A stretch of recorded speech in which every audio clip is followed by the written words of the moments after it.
दऱ्याखोऱ्यात राहतो, आमचं शिक्षण नाही म्हणून तुम्ही आम्हाला आरक्षण दिले का? तर अजिबात नाही.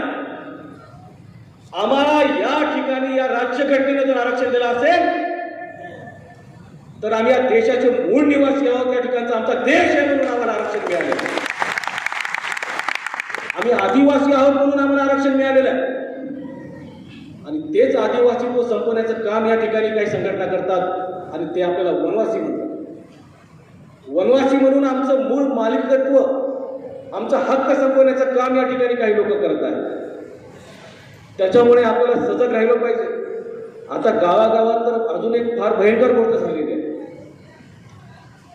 आज लक्षात घ्या, आपण सर्व व्यापक आहोत. आपला आदिवासी धर्म निसर्ग पूजक, सर्वांना पूजणारा, सर्वांना समानतेची संधी देणारा आहे. नारी पुरुष आपल्या समाजामध्ये भेद नाही. आपण गोमाता म्हणत नाही, सगळेच प्राणी पक्षी हे आपले पूजक आहेत, सगळे पशु पक्षी आपले पूजक आहेत. आपण सर्वांचा सन्मान करणारी माणसं आहोत. पण माझ्या बांधवांनो, आपल्या धर्मामध्ये पण, आदिवासी धर्मामध्ये पण आता संकट येण्याचं काम चालू झालं. काही मोठे मोठे धर्माचे लोक आपल्या गावामध्ये माणसं फिरत आहेत आता, आणि तिला वेगवेगळ्या पद्धतीनं हे कोणता येशू महाराज आहे का कोणता महाराज आहे अशा प्रकारे त्याच्या मनामध्ये ते बिंबवण्याचं काम चालू झालेलं आहे. आणि गावागावामध्ये अशा प्रकारच्या आपल्या महिलांवर, आपल्या पुरुषांवर ते माणसं काय बघतात, याच्या घरामध्ये कोणी शिकलेलं नसेल तर त्याच्याजवळ जाऊन बसतात.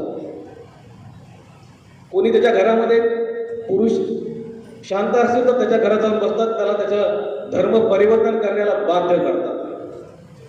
आणि हे फक्त आपल्याच गावांनी वाड्यात आणण्यावर चालू आहे, बाकी कोण्या कुठंच नाही. त्याच्यामुळं हे येणारं संकट पण आपण समजलं पाहिजे. आपल्या मुलाबाळांसाठी असणाऱ्या 12,000 जागांचा प्रश्न आहे. आम्ही वेगळं काही शासनाला मागतो का? आम्ही 2% आरक्षण वाढून मागतोय का? आमचं आपण मागतोय का 2% आरक्षण वाढवून? खरंच भुका लागले. आपण काय वाढून मागायलो का? काही काय चंद्रावर आरक्षण मागायलो आपण? आता तर आपल्या कृतीच काय खरं नाही, चंद्राचं काय करायचं.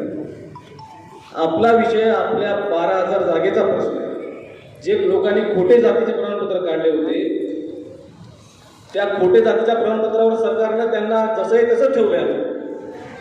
त्यांना अजून कुठे धक्का लावलेला नाही. आणि फक्त एक नवीन परिपत्रक काढतात. काल एक नवीन परिपत्रक आलं की आम्ही त्यांच्यावर कारवाई करू अशा प्रकारचं. आपले इथं मुलं एकही लागत नाही. आपले मुलं या ठिकाणी उच्च शिक्षण घेऊन सुद्धा रिकामे आहेत. हे सर्वस्व जबाबदारी या ठिकाणी शासनाची. आता बघा, काही दिवसापूर्वी शासनानं काही खोटे दिव्यांग प्रमाणपत्र तपासणीचं काम चालू केलं साहेब, की कोणी कोणी दिव्यांगाचे खोटे प्रमाणपत्र काढले त्याच्यावर कारवाई करा.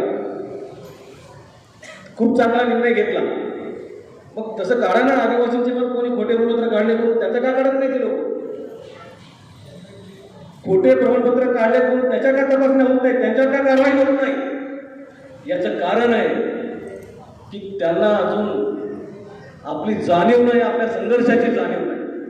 क्रांतीसूर्य भगवान बिरसा मुंडाने वयाच्या 21व्या वर्षी त्या ठिकाणी उलगुलान आंदोलन केलं. आदिवासींनी या देशासाठी बलिदान दिलेलं आहे. प्रत्येक लढा शेवटपर्यंत इंग्रजांच्या विरोधामध्ये लढण्याचं काम या ठिकाणी देशातल्या आदिवासींनी केलं.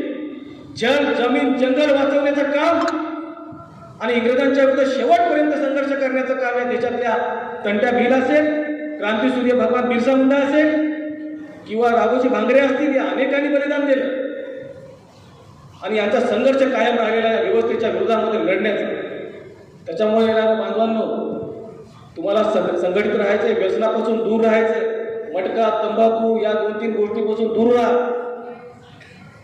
आणि दारू, इतर गोष्टींपासून आपण दूर राहिलं पाहिजे. आपल्या मुलाबाळांचं शिक्षण अतिशय महत्त्वाचं आहे. शिक्षण चांगल्या दर्जावर मिळालं पाहिजे. आपल्या मुलांना वारंवार शिक्षणाकडे आपल्याला परावर्तित करावं लागणार आहे. कारण की एकमेव आपल्याकडे राहिलेलं काम आहे की आपले मुलं चांगल्या प्रकारे नोकरीला लागले पाहिजे, चांगले घडले पाहिजे. आणि ते बिरसा अकॅडमीच्या माध्यमातून आपले कर्मचारी बांधव या ठिकाणी चांगलं राबवतात. त्यांच्या जोरदार टाळ्या वाजून आपण सरकार करतो. आणि म्हणून मला जाता जाता एवढंच सांगायचं की लढा खूप मोठा आहे आणि तुम्ही सातत्याने लढ्यामध्ये उतरले पाहिजे. येणारी या महिन्याभरामध्ये जर या प्रत्येक विषयांवर जर त्यांनी काम नाही केलं तर गावागावामध्ये आपण या ठिकाणी लढा पुकारू आणि या 12,000 जागा ज्या आदिवासी विशेष पदभरतीच्या आहेत त्या शासनानं भरती करणं त्यांना भाग पाडल्याशिवाय इथला कोणी आदिवासी शांत बसणार नाही ही भूमिका आपण सर्व त्या दिवशी घेऊन एवढं बोलून मी माझे 2 शब्द लावले थांबवतो. धन्यवाद. जय भीम.